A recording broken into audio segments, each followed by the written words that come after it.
আচ্ছা, এই জায়গায় আমার একটা এরর আছে। এররটা কি Microsoft entity framework model dot validation 30,000 আচ্ছা, এই এররটা কখন আসে?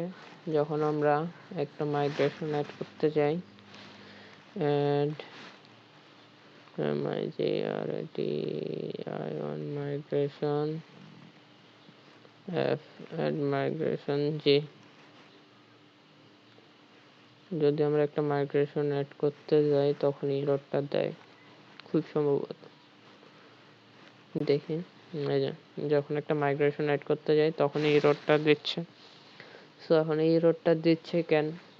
এর জন্য আমাদের মডেলসটা দেখতে হবে কোথায় এররটা দিচ্ছে। এররটা দিচ্ছে আমার ব্রিজ প্রোডাক্ট ওকে। প্রাইজেরটাতে আমরা যদি এখন দেখি আমাদের ব্রিজ প্রোডাক্ট ডট সিএস, ওকে, এই জায়গায় আমার এই কলামটা এইটা আমি দিই নাই। সো কলাম এটা টাইপ ডেসিমেল কত থেকে কত এটা একটু উল্লেখ করে দেওয়া লাগবে। এই যে এই লাইনটা এক্সিকিউট করা নাই, এই লাইনের জন্য এররটা দিছে।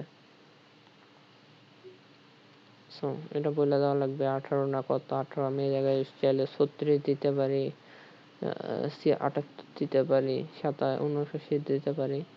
যেহেতু 18 আছে আমার 18ই থাক, এটা কোনো ম্যাটার না।